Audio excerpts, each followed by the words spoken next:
ബാറക്കുമാർ. പിതാവിനും പുത്രനും പരിശുദ്ധ റൂഹായിക്കും സ്തുതി. ആദ്യം മുതൽ നമ്മുടെ മേൽ തൻ്റെ കരുണയും അനുനന്ദിക്കുണ്ടായിരിക്കുമാറാകട്ടെ. ആമേൻ. Praise the lord. ഹല്ലേലൂയ. ദൈവ തിരുനാമത്തിന് മഹത്വം ഉണ്ടായിരിക്കട്ടെ. ദൈവത്തിൻ്റെ വലിയ കൃപയാൽ വീണ്ടും ദൈവവചനത്തിൻ്റെ കീഴിലായിരിക്കാൻ സ്വർഗത്തിൽ ദൈവം നമുക്കൊരുക്കിയ ഈ നല്ല അവസരത്തിനായി ദൈവത്തെ മഹത്വപ്പെടുത്താം. അനുഗ്രഹം പ്രാപിക്കാൻ എന്ത് ചെയ്യണമെന്നാണ് നാം ചിന്തിക്കുന്നത്, ധ്യാനിക്കുന്നത്. കർത്താവിൻ്റെ വചനം പരിശോധിക്കുമ്പോൾ യേശുക്രിസ്തുവിൽ വിശ്വസിക്കുന്ന, യേശു കർത്താവാണ്, യേശു ദൈവമാണെന്ന് വിശ്വസിക്കുന്ന ഒരു വ്യക്തിയുടെ ജീവിതത്തിൽ ലഭിക്കുന്ന അനുഗ്രഹങ്ങൾ വളരെ വലിയ അനുഗ്രഹങ്ങളാണ്. ആ യേശുക്രിസ്തുവിലുള്ള വിശ്വാസത്താൽ ലഭിക്കുന്ന ഒരു അനുഗ്രഹത്തെക്കുറിച്ചാണ് ഇന്ന് നാം കേൾക്കുന്നത്. യേശുക്രിസ്തുവിൽ വിശ്വസിക്കുന്ന ഒരു വ്യക്തിക്ക് ദൈവം ഒരു സംരക്ഷണമായ, ഒരു പരിചയമായി നിൽക്കുന്നു എന്ന് കർത്താവിൻ്റെ വചനം വ്യക്തമായി വെളിപ്പെടുത്തുന്നു. കർത്താവിൻ്റെ വചനം പരിശോധിക്കുമ്പോൾ എഫെസ്യ ലേഖനം 6-ാം അധ്യായം അതിൻ്റെ 16-ാം വാക്യത്തിൽ കർത്താവിൻ്റെ വചനം പറയുന്നു, എല്ലാറ്റിനും മീതെ ദുഷ്ടൻ്റെ തീയമ്പുകളൊക്കെയും കെടുത്തുവാൻ തക്കതായ വിശ്വാസമെന്ന പരിച എടുത്തുകൊണ്ട് നിൽപ്പിൻ. ആത്മീയ ജീവിതത്തിൽ ഒരു വ്യക്തി യേശുക്രിസ്തുവിൽ വിശ്വസിക്കുന്ന ഒരു വ്യക്തിക്ക് ആ വിശ്വാസം ഒരു പരിചയമാണ് എന്ന് കർത്താവിൻ്റെ വചനം വെളിപ്പെടുത്തുകയാണ്. ഇവിടെ പരിശുദ്ധനായ പൗലോസ്ലീഹ ഒരു പോരാട്ടത്തെക്കുറിച്ചാണ് പഠിപ്പിക്കുന്നത്. നമുക്കൊരു പോരാട്ടമുണ്ട്. അത് മാംസത്തോടും രക്തത്തോടുമല്ല, ദുഷ്ടാത്മസേനകളോടാണ് എന്ന് ഒരാത്മീയ പോരാട്ടത്തെക്കുറിച്ച് പരിശുദ്ധനായ പൗലോസ്ലീഹ എഫെസ്യ ലേഖനം 6-ാം അധ്യായത്തിൽ പഠിപ്പിക്കുകയാണ്. അവിടെ ഈ പോരാട്ടത്തിൽ നമുക്ക് സംരക്ഷണമായി ദൈവം നൽകിയിരിക്കുന്ന ഒരു ആയുധമാണ് വിശ്വാസം എന്നത്. നമുക്കറിയാം, നമ്മുടെ വ്യക്തിപരമായ ജീവിതത്തിൽ, പ്രത്യേകിച്ച് വിശ്വാസ പോരാട്ടത്തിൽ, വിശ്വാസ ജീവിതത്തിൽ നമുക്കെതിരെ വരുന്ന ദുഷ്ടൻ്റെ തീയമ്പുകളെ, ദുഷ്ടൻ്റെ ചതിപ്രയോഗങ്ങളെ ജയിക്കുവാൻ നമുക്ക് ദൈവം നൽകിയിരിക്കുന്ന ഉപകരണമാണ് വിശ്വാസം എന്ന പരിചയം. നമുക്കറിയാം, പണ്ട് കാലങ്ങളിൽ കേരളത്തിൽ യുദ്ധ സന്നാഹങ്ങൾ ഒരുക്കുമ്പോൾ പ്രത്യേകമായി ഉപയോഗിക്കുന്ന ഒന്നായിരുന്നു വാളും പരിചയം. ഇപ്പോഴും അത് കളരിപ്പയറ്റിനും മറ്റു കാര്യങ്ങൾക്കൊക്കെ ഉപയോഗിക്കുന്നുണ്ട്. വാളും പരിചയം നമുക്കെല്ലാവർക്കും പരിചയമായ ഒന്നാണ് വാളും പരിചയം. വാള് എന്തിനാണ് നമുക്കറിയാം, ശത്രുവിനെ അരിഞ്ഞു വീഴ്ത്താൻ വേണ്ടി ഉള്ള ആയുധമാണ് വാള്. എന്നാൽ പരിചയം എന്ന് പറഞ്ഞാൽ ശത്രു നമ്മുടെ മേൽ അയക്കുന്ന ആയുധത്തെ തടുക്കുവാൻ നാം ഉപയോഗിക്കുന്ന ആയുധമാണ് പരിചയം എന്ന് പറയുന്നത്. ഇതുപോലെ ആത്മീയ പോരാട്ടത്തിൽ, വിശ്വാസ ജീവിതത്തിൽ ഒരു വ്യക്തിക്ക് പിശാചിൻ്റെ തന്ത്രങ്ങളെ, പോരാട്ടങ്ങളെ, നമുക്കെതിരെ പിശാച് തൊടുത്തുവിടുന്ന പാപത്തിൻ്റെ, ലോകത്തിൻ്റെ, ജഡത്തിൻ്റെ, പിശാചിൻ്റെ എല്ലാ പോരാട്ടങ്ങളെയും തടുക്കുവാൻ, അതിൻ്റെ മേൽ ജയം പ്രാപിക്കാൻ ദൈവം നമുക്ക് നൽകിയിരിക്കുന്ന ഒരു പരിചയമാണ് വിശ്വാസം. വിശ്വാസത്തിൻ്റെ ഈ പരിചയം ഒരു വ്യക്തിയുടെ ജീവിതത്തിൽ വരുമ്പോൾ ആ വ്യക്തിക്ക് വിശ്വാസ ജീവിതത്തിൽ, ക്രിസ്തീയ ജീവിതത്തിൽ അനുഗ്രഹം പ്രാപിക്കാൻ, വിജയം പ്രാപിക്കാൻ അത് മുഖാന്തരമായി തീരും. പഴയ നിയമ പുസ്തകം മുതൽ പരിശോധിക്കുമ്പോൾ വിശ്വാസ പോരാട്ടത്തിൽ ദൈവം നൽകിയിരിക്കുന്ന പരിചയം എന്തെല്ലാമാണെന്ന് ദൈവത്തിൻ്റെ വചനം വ്യക്തമായിട്ട് പഠിപ്പിക്കുന്നുണ്ട്. കർത്താവിൻ്റെ വചനം പരിശോധിക്കുമ്പോൾ ഉൽപ്പത്തി പുസ്തകം 15-ാം അധ്യായം 1-ാം വാക്യം, അവിടെ അബ്രാഹാത്തോട് ദൈവം നൽകുന്ന ഒരു പരിചയമുണ്ട്. അത് അബ്രാഹാത്തിന് ദൈവം നൽകുന്ന പരിചയം എന്ന് പറയുന്നത് ദൈവത്തെ തന്നെയാണ്.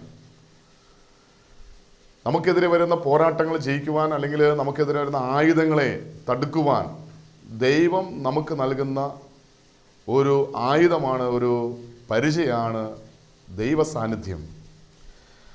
ഉൽപ്പത്തി പുസ്തകം 15-ാം അധ്യായം 1-ാം വാക്യത്തിൽ കർത്താവിന്റെ വചനങ്ങൾ പറയുന്നു, അതിൻ്റെ ശേഷം അബ്രഹാമിന് ദർശനത്തിൽ യഹോവ അരുളപ്പാടുണ്ടായതെന്നാൽ, അബ്രഹാമേ ഭയപ്പെടേണ്ട, ഞാൻ നിൻ്റെ പരിചയം, നിൻ്റെ അതിമഹത്തായ പ്രതിഫലവുമാകുന്നു. അപ്പോൾ ദൈവം അബ്രഹാത്തോട് പറയാണ്, ഞാനാണ് നിൻ്റെ പരിചയം. ദൈവം അബ്രഹാമിന് നൽകിയ പരിചയം എന്ന് പറയുന്നത് ദൈവം തന്നെയാണ്. നമുക്ക് ദൈവത്തെ മുന്നിൽ നിർത്തി ശത്രുവിനെ ജയിക്കാൻ നമുക്ക് സാധിക്കുമെന്ന് ഇവിടെ ദൈവത്തിൻ്റെ വചനം നമ്മളെ പഠിപ്പിക്കുകയാണ്. നമുക്കറിയാം, പഴയ നിയമത്തിൽ വിശ്വാസ യാത്രയിൽ പുറപ്പാടിൻ്റെ പുസ്തകത്തിലെല്ലാം നമുക്ക് കാണാൻ സാധിക്കും. ദൈവം പകൽ മേഘസ്തംഭമായി രാത്രി അഗ്നിത്തൂണായി ഷെഖേനയായി ദൈവം തൻ്റെ ജനത്തോടുകൂടെ ദൈവം അവർക്ക് പരിചയമായി അവർക്ക് സംരക്ഷണമായി അവരോട് കൂടെ നടക്കുന്നതായിട്ട് നമുക്ക് കാണാൻ സാധിക്കും. ഇന്നും ഈ ദൈവം നമുക്കൊരു പരിചയമാണ്. അതുകൊണ്ടാണ് യേശു പറഞ്ഞത്, ഭയപ്പെടേണ്ട, ഞാൻ നിൻ്റെ കൂടെയുണ്ട്, ഞാൻ നിന്നെ ഒരു നാളും കൈവിടുകയില്ല, ഉപേക്ഷിക്കുകയില്ല. അപ്പോൾ നമ്മെ ഉപേക്ഷിക്കാതെ നമ്മെ കരം പിടിച്ച് നടത്തുന്ന, നമ്മുടെ ഇടത്തും വലത്തും മുന്നിലും പിറകിലും നമുക്ക് സംരക്ഷണമായി നമ്മോട് കൂടെ നടക്കുന്ന ദൈവ സാന്നിധ്യം, ഇത് യേശുക്രിസ്തുവിൽ വിശ്വസിക്കുന്ന, യേശുവിൻ്റെ കർത്താവാണ്, യേശുവിൻ്റെ ദൈവമാണെന്ന് വിശ്വസിക്കുന്ന ഒരു വ്യക്തിക്ക് ദൈവം ഒരു പരിചയമായി സംരക്ഷണമായി അവരോട് കൂടെ നടക്കുന്നു, കൂടെ വസിക്കുന്നു. വീണ്ടും വചനം പരിശോധിക്കുമ്പോൾ യേശുക്രിസ്തുവിൽ വിശ്വസിക്കുന്ന ഒരു വ്യക്തിക്ക് ദൈവം നൽകുന്ന പരിചയമാണ് ദൈവത്തിൻ്റെ രക്ഷ എന്ന് പറയുന്നത്. കർത്താവായ യേശുക്രിസ്തുവിൽ വിശ്വസിക്കുന്ന ഒരു വ്യക്തിക്ക് യേശുക്രിസ്തു മുഖാന്തരമുള്ള രക്ഷ ഒരു സംരക്ഷണമാണ്. പൗലോസും ശീലാസും കാരാഗൃഹത്തിൽ കിടന്ന് ദൈവത്തെ പാടി ആരാധിച്ചപ്പോൾ അവരുടെ ബന്ധനങ്ങൾ അഴിഞ്ഞു. അവരുടെ മാത്രമല്ല, കാരാഗ്രഹത്തിലുള്ള എല്ലാവരുടെയും കെട്ടുകളഴിഞ്ഞ് ബന്ധനമഴിഞ്ഞു. ഇത് കണ്ട കാരാഗ്രഹ പ്രമാണി സ്വയം നശിക്കാൻ വേണ്ടി തൻ്റെ വാളുകൊണ്ട് തന്നെ കുത്തി മുറിപ്പെടുത്തി മരിക്കുവാൻ വേണ്ടി ഒരുങ്ങിയപ്പോൾ അവിടെ പൗലോസും ശീലാസും തടയരുത്, ഞങ്ങളാരും രക്ഷപ്പെട്ടിട്ടില്ലല്ലോ. അപ്പോൾ ഈ അത്ഭുതം കണ്ടുകൊണ്ട് കാരാഗ്രഹ പ്രമാണി ചോദിക്കുന്നുണ്ട്, രക്ഷ പ്രാപിക്കാൻ ഞങ്ങൾ എന്ത് ചെയ്യണം? അവിടെ പൗലോസും ശീലാസും പറയുന്ന മറുപടി ഇതാണ്, കർത്താവായ യേശുക്രിസ്തുവിൽ വിശ്വസിക്കുന്നാൽ നീ നിൻ്റെ കുടുംബവും രക്ഷ പ്രാപിക്കും. യേശുക്രിസ്തുവിലുള്ള വിശ്വാസം രക്ഷയ്ക്ക് കാരണമാണ്. യേശുക്രിസ്തുവിലുള്ള വിശ്വാസം എന്ന രക്ഷ ഒരു വ്യക്തിക്ക് സംരക്ഷണമാണ്. അവിടെ കാരാഗ്രഹ പ്രമാണി യേശുക്രിസ്തുവിൽ വിശ്വസിച്ചു, കാരാഗ്രഹ പ്രമാണി രക്ഷ പ്രാപിച്ചു, പൗലോസും ശീലാസും രക്ഷ പ്രാപിച്ചു. യേശുക്രിസ്തുവിൽ വിശ്വസിച്ച എല്ലാ തടവുകാരും അവിടെ വിടുതൽ പ്രാപിക്കുന്ന, രക്ഷ പ്രാപിക്കുന്ന കാണാൻ സാധിക്കും. ഇവിടെ നമ്മുടെ വ്യക്തിപരമായ ജീവിതത്തിൽ കർത്താവിൻ്റെ രക്ഷ നമുക്കൊരു സംരക്ഷണമാണ്, പരിചയമാണെന്ന് കർത്താവിൻ്റെ വചനം വെളിപ്പെടുത്തുകയാണ്. 18-ാം സങ്കീർത്തനം അതിന് 35-ാം വാക്യത്തിൽ കർത്താവിൻ്റെ വചനം പറയുകയാണ്, നിന്റെ രക്ഷ എന്ന പരിചയം നീ എനിക്ക് തന്നിരിക്കുന്നു, നിന്റെ വലം കൈ എന്നെ താങ്ങി, നിന്റെ സൗമ്യത എന്നെ വലിയവനാക്കിയിരിക്കുന്നു. ഇവിടെ സങ്കീർത്തകൻ പറയുകയാണ്, നിന്റെ രക്ഷ എന്ന പരിചയം എനിക്ക് തന്നിരിക്കുന്നു. അപ്പോൾ ദൈവത്തിൻ്റെ രക്ഷ, കർത്താവായ യേശുക്രിസ്തുവിൽ വിശ്വസിക്കുന്ന മുഖാന്തരം നമുക്ക് ലഭിക്കുന്ന രക്ഷ നമുക്കൊരു പരിചയമാണ്. വിശ്വാസം ഒരു പരിചയമാണെങ്കിൽ യേശുക്രിസ്തുവിൽ വിശ്വസിക്കുന്ന നമുക്ക് യേശുക്രിസ്തുവിലുള്ള രക്ഷ നമുക്കൊരു പരിചയമാണ്. അപ്പോൾ യേശുവിൻ്റെ സാന്നിധ്യം നമുക്കൊരു പരിചയമാണെങ്കിൽ യേശുക്രിസ്തു മുഖാന്തരമുള്ള രക്ഷ നമുക്കൊരു പരിചയമായി നമ്മെ സംരക്ഷിക്കുന്നു. വീണ്ടും വചനം പരിശോധിക്കുമ്പോൾ യേശുക്രിസ്തുവിൽ വിശ്വസിക്കുന്ന ഒരു വ്യക്തിക്ക് കർത്താവിൻ്റെ കാരുണ്യം, ദയ ഒരു പരിചയമാണെന്ന് കർത്താവിൻ്റെ വചനം വെളിപ്പെടുത്തുന്നുണ്ട്. സങ്കീർത്തന പുസ്തകം 5-ാം സങ്കീർത്തനം അതിൻ്റെ 12-ാമത്തെ വാക്യത്തിൽ കർത്താവിൻ്റെ വചനം പറയുന്നു, യഹോവേ നീ നീതിമാനെ അനുഗ്രഹിക്കും, പരിച കൊണ്ടെന്ന പോലെ നീ ദയ കൊണ്ട് അവനെ മറയ്ക്കും. അതായത് ഒരു മനുഷ്യന് യേശുക്രിസ്തുവിൽ വിശ്വസിക്കുന്ന അല്ലെങ്കിൽ ദൈവത്തിൽ അടിയുറച്ച് വിശ്വസിക്കുന്ന ഒരു വ്യക്തിക്ക് ലഭിക്കുന്ന മറ്റൊരു പരിചയമാണ്, സംരക്ഷണമാണ് കർത്താവിൻ്റെ കാരുണ്യം, കർത്താവിൻ്റെ ദയ എന്ന് പറയുന്നത്. ദയ അവനെ ചുറ്റി അവന് സംരക്ഷണം നൽകുകയാണ്. ദൈവത്തിൻ്റെ കാരുണ്യം അവനെ ചുറ്റി സംരക്ഷണം നൽകുകയാണ്. ഇവിടെ വചനം പറയുകയാണ്, നീ നീതിമാനെ അനുഗ്രഹിക്കും. എങ്ങനെയാണ് ദൈവം നീതിമാനെ അനുഗ്രഹിക്കുന്നത്? പരിച കൊണ്ടെന്ന പോലെ നീ നിൻ്റെ ദയ കൊണ്ട് അവനെ മറയ്ക്കും. അപ്പോൾ ദൈവത്തിൻ്റെ കാരുണ്യം, ദൈവത്തിൻ്റെ ദയ എന്ന് പറയുന്നത് യേശുക്രിസ്തുവിൽ വിശ്വസിക്കുന്ന ഒരു വ്യക്തിക്ക് ഒരു മറയാണ്, ഒരു സംരക്ഷണമാണ്, ഒരു പരിചയമാണ്. വീണ്ടും കർത്താവിൻ്റെ വചനം പരിശോധിക്കുമ്പോൾ ഒരു വ്യക്തിയുടെ ജീവിതത്തിൽ, യേശുക്രിസ്തുവിൽ വിശ്വസിക്കുന്ന ഒരു വ്യക്തിയുടെ ജീവിതത്തിൽ ലഭിക്കുന്ന മറ്റൊരു പരിചയമാണ് വിശുദ്ധി എന്ന് പറയുന്നത്. ജ്ഞാനത്തിൻ്റെ പുസ്തകം 5-ാം അധ്യായം 19-ാം വാക്യത്തിൽ കർത്താവിൻ്റെ വചനം പറയുന്നു, വിശുദ്ധിയെ അജയമായ പരിചയാക്കുക. അതായത് യേശുവിൻ്റെ കർത്താവാണ്, യേശുവിൻ്റെ ദൈവമാണ് എന്ന് വ്യക്തിപരമായി യേശുക്രിസ്തു വിശ്വസിക്കുന്ന ഒരു വ്യക്തിക്ക് ഒരു വിശുദ്ധ ജീവൻ നയിക്കുന്നത് ആ വ്യക്തിക്ക് ഒരു സംരക്ഷണമാണ്. പലപ്പോഴും നമ്മുടെ വ്യക്തിപരമായ ജീവിതത്തിൽ ഒരു മനുഷ്യനെ ഏറ്റവും കൂടുതൽ പോരാട്ടുന്ന മേഖലയാണ് പാപം. പിശാച് പാപത്തിലൂടെ ഒരു വ്യക്തിയുടെ മേൽ, അവരുടെ കുടുംബത്തിൻ്റെ മേൽ, തലമുറയുടെ മേൽ ആധിപത്യം എടുക്കുന്നു എന്ന് ദൈവത്തിൻ്റെ വചനം വ്യക്തമായി നമ്മളെ പഠിപ്പിക്കുന്നുണ്ട്. ഒരു വ്യക്തിക്ക് ദൈവം നൽകുന്ന ഏറ്റവും വലിയ സംരക്ഷണമാണ് ആ വ്യക്തിയുടെ വിശുദ്ധ ജീവിതം.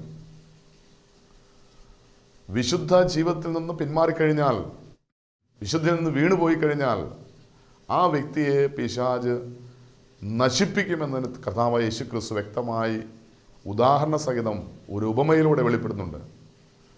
ദൈവത്തിൻ്റെ സ്വന്തം ദേശമായ ജെറുസലേമിൽ നിന്ന് കള്ളന്മാരുടെ നാടായ ജെറീക്കോയിലേക്ക് യാത്ര ചെയ്ത ഒരു യാത്രക്കാരൻ്റെ അനുഭവം കർത്താവായ യേശുക്രിസ്തു ഒരു ഉപമയിലൂടെ വെളിപ്പെടുന്നുണ്ട്. അവൻ കള്ളന്മാരാൽ പിടിക്കപ്പെട്ടു. വഴിയിൽ വെച്ച് അവൻ കള്ളന്മാരാൽ പിടിക്കപ്പെട്ടു.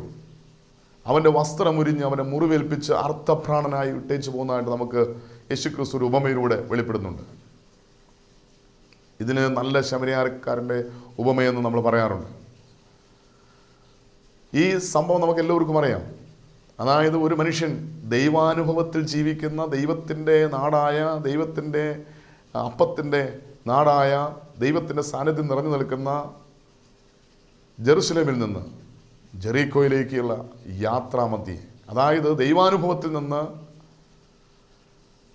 പിശാചിൻ്റെ ആധിപത്യമുള്ള വഴിയിലൂടെ യാത്ര ചെയ്യുമ്പോൾ അവൻ കള്ളന്മാരാൽ പിടിക്കപ്പെടുന്നു. അവൻ്റെ വിശുദ്ധിയുടെ വസ്ത്രം ഉരിഞ്ഞു കളയുന്നു.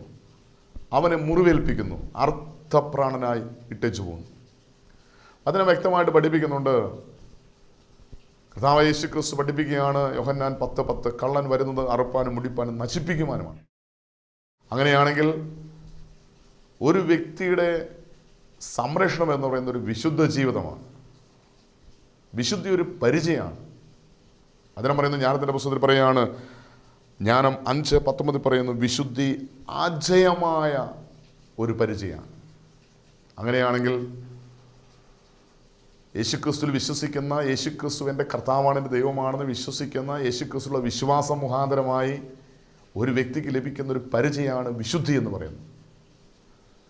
ഈ വിശുദ്ധി പരിചയമായി അണിയുന്നൊരു വ്യക്തിക്ക് ഒരിക്കലും പാപം ചെയ്യാൻ സാധിക്കുകയില്ല.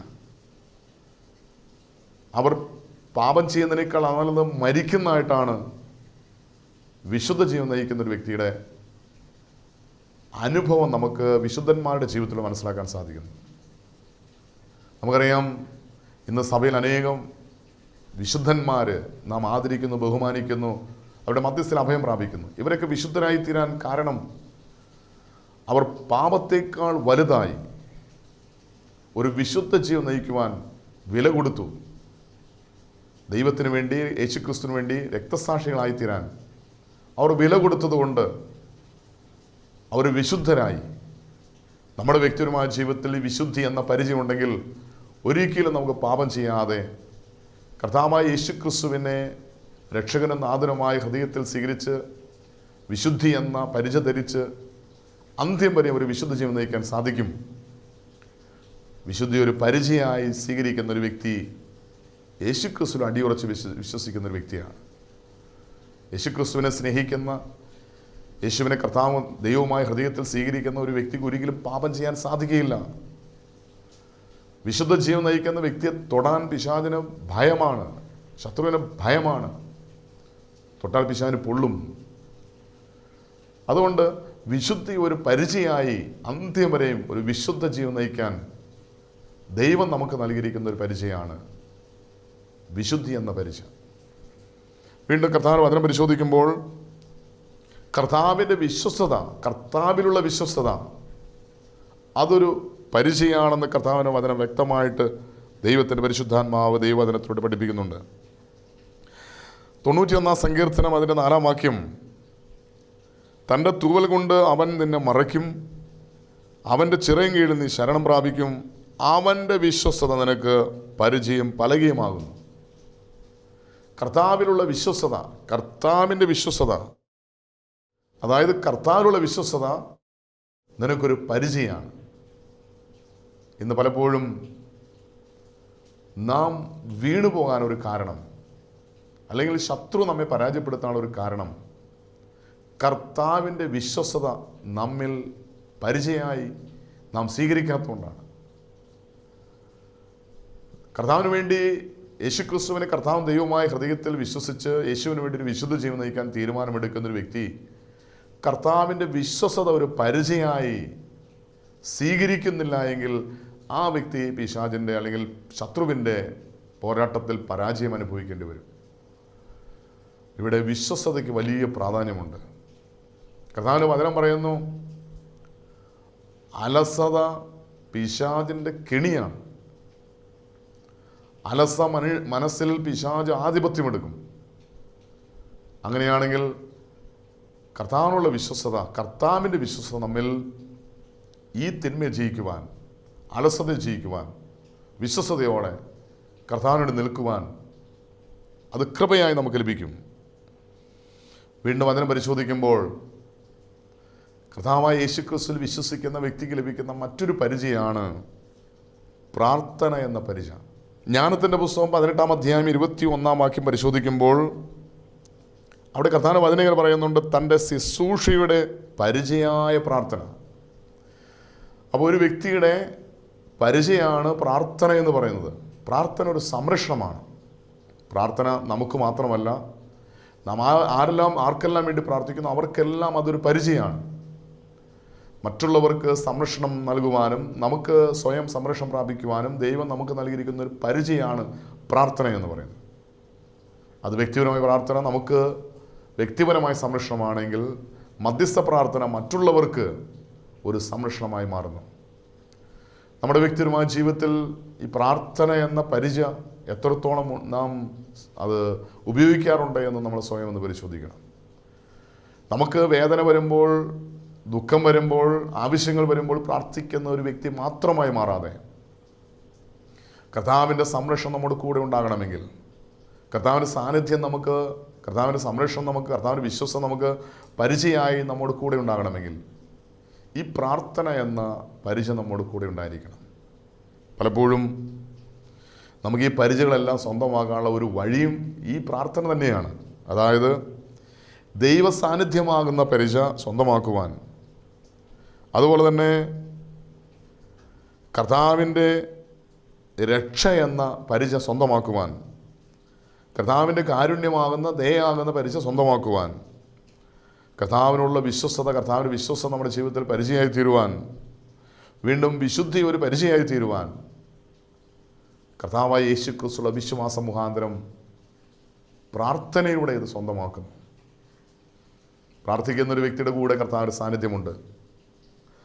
പ്രാർത്ഥിക്കുന്ന ഒരു വ്യക്തിയുടെ കൂടെ കർത്താവിൻ്റെ രക്ഷ അവനെ ചുറ്റി വലയം ചെയ്യുന്നു. പ്രാർത്ഥിക്കുന്ന ഒരു വ്യക്തിയുടെ ജീവിതത്തിൽ ദൈവത്തിൻ്റെ കരുണയും ദയയും അവനോട് കൂടെയിരിക്കുന്നു. പ്രാർത്ഥിക്കുന്ന ഒരു വ്യക്തി ദൈവത്തോട് വിശ്വസ്തനായിരിക്കും. ദൈവത്തിൻ്റെ വിശ്വാസം അവനിൽ വെളിപ്പെടും. പ്രാർത്ഥിക്കുന്ന ഒരു വ്യക്തിയിൽ വിശുദ്ധി ഒരു പരിചയമായ ആ വ്യക്തിയുടെ കൂടെയിരിക്കും. അപ്പോൾ എല്ലാത്തിനും അടിസ്ഥാനമായ ഒരു പരിചയമാണ് ഈ പ്രാർത്ഥന എന്നുള്ളത്. പ്രാർത്ഥന നമ്മുടെ ജീവിതത്തിൽ ഒരു പരിചയം നാം സ്വീകരിക്കണം. ഈ പരിചയമെല്ലാം ദൈവം നമുക്ക് നൽകിയിരിക്കുന്നത് കർത്താവായ യേശുക്രിസ്തുവിലുള്ള വിശ്വാസത്തിലാണ്.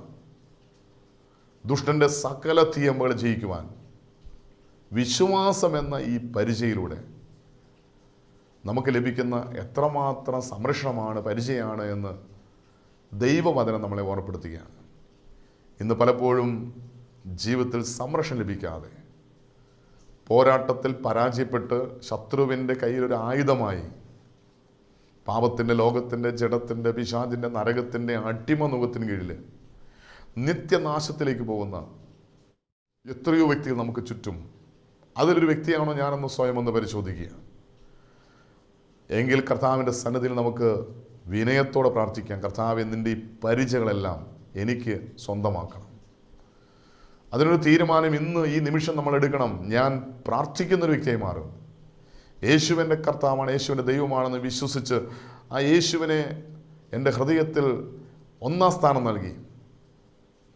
യേശുവിനെ എൻ്റെ ദൈവമായി ഞാൻ വിശ്വസിച്ച് ഏറ്റുപറഞ്ഞ് ആ പ്രാർത്ഥനയിലൂടെ കർത്താവിൻ്റെ സാന്നിധ്യം ഞാൻ അറിഞ്ഞ് അനുഭവിച്ച് കർത്താവിൻ്റെ സംരക്ഷണം ഞാൻ ചോദിച്ച് പ്രാപിക്കും. 91 സങ്കീർത്തനം, അത്യുന്നതൻ്റെ മറവിൽ കർത്താവിൻ്റെ സംരക്ഷണത്തിൻ്റെ കീഴിൽ വസിക്കുന്ന മനുഷ്യൻ ഭാഗ്യവാനാണ്. അതുകൊണ്ട് ഈ കർത്താവിൻ്റെ സംരക്ഷണം, ഈ കർത്താവിൻ്റെ പരിച നാം പ്രാപിക്കുന്നതിലൂടെ നാം ഒരു അനുഗ്രഹമായി മാറുകയാണ്. ഇന്ന് പലപ്പോഴും നമുക്ക് കർത്താവിൻ്റെ സംരക്ഷണമില്ലാതെ ശത്രുവിൻ്റെ പോരാട്ടത്തിൽ പരാജയപ്പെട്ട് വേദനയോടെ നീറുന്ന ആരെങ്കിലും ഈ സ്വരം കേൾക്കുന്നുണ്ടെങ്കിൽ, പ്രത്യേകമായി ഏതെങ്കിലും പാപത്തിൻ്റെ പടുകുഴിയിൽ കിടന്ന് വേദനിക്കുന്ന, ഏതെങ്കിലും രോഗത്തിൻ്റെ ബന്ധനത്തിൽ കിടന്ന് വേദനിക്കുന്ന, ഏതെങ്കിലും ശത്രുവിൻ്റെ പോരാട്ടത്തിൽ പരാജയപ്പെട്ട് നീറുന്ന വേദനയുമായി, ഒരുപക്ഷെ എന്തിനെങ്ങനെ ജീവിക്കും, ഇതിലും ഭേദം മരിച്ചാൽ മതി, ഒന്ന് തീർന്നു കിട്ടിയാൽ മതി, ജീവിതം ഒന്ന് തീർന്നു കിട്ടിയിരുന്നെങ്കിൽ, ഒന്ന് മരിച്ചു കിട്ടിയിരുന്നെങ്കിൽ, ഇങ്ങനെ നിരാശയുടെ പടുകുഴിയിൽ കിടക്കുന്ന, ശത്രുവിൻ്റെ പോരാട്ടത്തിൽ പരാജയപ്പെട്ട് വേദന അനുഭവിക്കുന്ന ആരെങ്കിലും ഈ സ്വരം കേൾക്കുന്നുണ്ടെങ്കിൽ ദൈവസന്നിധിയിൽ വിനയപ്പെടാം. ഈ പരിചയ നമുക്ക് സ്വന്തമാക്കാം.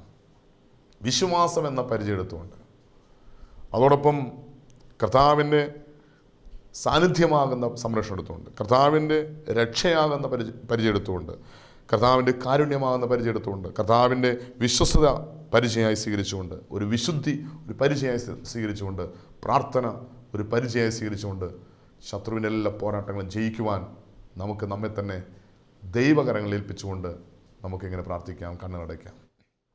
ഞങ്ങൾ അത്യധികമായി സ്നേഹിക്കുന്ന ഞങ്ങളുടെ സ്വർഗീയ പിതാവാൻ നല്ല ദൈവമേ, അവിടെ ഞങ്ങളെ കേൾപ്പിച്ച ഈ വചനത്തിനായി നന്ദി പറയുന്ന കർത്താവേ, ഞങ്ങളുടെ ജീവിതത്തിൽ ഞങ്ങൾ ലഭിക്കേണ്ട അനുഗ്രഹത്തിന് പകരം ജീവിതത്തിൽ ദുഃഖവും വേദനയും നിരാശയും കണ്ണുനീരും രോഗവും കഷ്ടതയുമായി ഒരുപക്ഷെ ഒരു പാപത്തിൽ നിന്ന് മറ്റൊരു പാപത്തിലേക്ക് വീണ് പിശാചിൻ്റെ കയ്യിൽ ഒരു ഉപകരണമായി നിത്യനാശത്തിലേക്ക് പോകുന്ന ആരെങ്കിലും ഈ സ്വരം കേൾക്കുന്നുണ്ടെങ്കിൽ, കർത്താവേ, ഇന്ന് നിൻ്റെ വ്യക്തിപരമായ സാന്നിധ്യം ഒരു പരിചയം അനുഭവിക്കുവാൻ യേശുക്രിസ്തുവിലുള്ള വിശ്വാസത്താൽ യേശുവിനെ വ്യക്തിപരമായ ഹൃദയത്തിൽ സ്വീകരിക്കുവാൻ, യേശുക്രിസ്തുവിലുള്ള വിശ്വാസത്താൽ കർത്താവെ രക്ഷ ഒരു പരിചയമായി സ്വീകരിക്കുവാൻ, യേശുക്രിസ്തുവിലുള്ള വിശ്വാസത്താൽ കർത്താവെ നിൻ്റെ കാരുണ്യം ഒരു പരിചയമായി സ്വീകരിക്കുവാൻ, യേശുക്രിസ്തുവിലുള്ള വിശ്വാസത്താൽ വിശ്വസത ഒരു പരിചയമായി സ്വീകരിക്കുവാൻ, യേശുക്രിസ്തു മുഖാന്തരം ഒരു വിശുദ്ധ ജീവൻ നയിക്കുവാൻ, വിശുദ്ധി ഒരു പരിചയമായി സ്വീകരിക്കുവാൻ,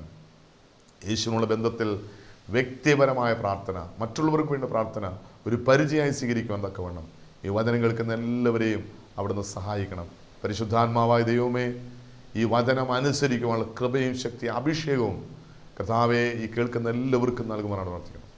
ആരെങ്കിലും നിരാശയോടെ, വേദനയോടെ, ഭാരത്തോടെ, പിശാചിൻ്റെ പോരാട്ടത്തിന് അടിമപ്പെട്ട്, പാപത്തിൻ്റെ പോരാട്ടങ്ങൾക്ക് അടിമപ്പെട്ട് വേദനയോടെ പാപത്തിൻ്റെ, ലോകത്തിൻ്റെ, ജഡത്തിൻ്റെ, പിശാചിൻ്റെ അടിമനുമത്തിൽ കിടന്നുകൊണ്ട് വേദന അനുഭവിക്കുന്ന ആരെങ്കിലും ഉണ്ടെങ്കിൽ കർത്താവ് വചനങ്ങളാൽ അവരിൽ തട്ടി ഉണർത്തണം. കർത്താവെ, എല്ലാ പോരാട്ടങ്ങളും ജയിക്കുവാൻ തക്കവണ്ണം വിശ്വാസമാകുന്ന പരിചയെടുത്തുകൊണ്ട്, കർത്താവെ, വിശ്വാസം മുഖാന്തരം ലഭിക്കുന്ന മറ്റു പരിചകൾ സ്വീകരിച്ചുകൊണ്ട് വിശ്വസ്തയോടെ, വിശുദ്ധിയോടെ കർത്താവെ നിൻ്റെ മുമ്പാകെ നിൽക്കുവാൻ തക്കവണ്ണം കൃപയും ശക്തി അഭിഷേകവും നൽകണമേ. പരിശുദ്ധ അമ്മേ ദൈവമാതാവേ, വിശുദ്ധി എന്ന പരിചയം ധരിച്ചുകൊണ്ട് ശത്രുവിനെതിരെ പോരാടുവാൻ കൃപയും ശക്തി അഭിഷേകം ഞങ്ങൾക്ക് ലഭിക്കേണ്ടതിന് ഞങ്ങൾക്ക് വേണ്ടി പ്രാർത്ഥിക്കണമേ. സകല ശുദ്ധിമാന്മാരെ, ശുദ്ധിമതികൾ ഞങ്ങൾക്ക് വേണ്ടി പ്രാർത്ഥിക്കണമേ. എല്ലാ മഹത്വം പിതാവിടുന്ന് മാത്രം എടുക്കണം. എല്ലാം ഞങ്ങൾക്ക് വേണ്ടി ക്രൂശിൽ മരിച്ച് മരണത്തെ ജയിച്ച് ഉയർത്തെഴുന്നേറ്റ് ഇന്നും ജീവിക്കുന്ന ഞങ്ങളുടെ കർത്താവ്, ഞങ്ങളുടെ ദൈവവുമായ യേശുവിൻ്റെ നാമത്തിൽ പ്രാർത്ഥിക്കുമ്പോൾ കൃപയോടെ കേൾക്കണം നല്ല പിതാവേ. ആമേൻ.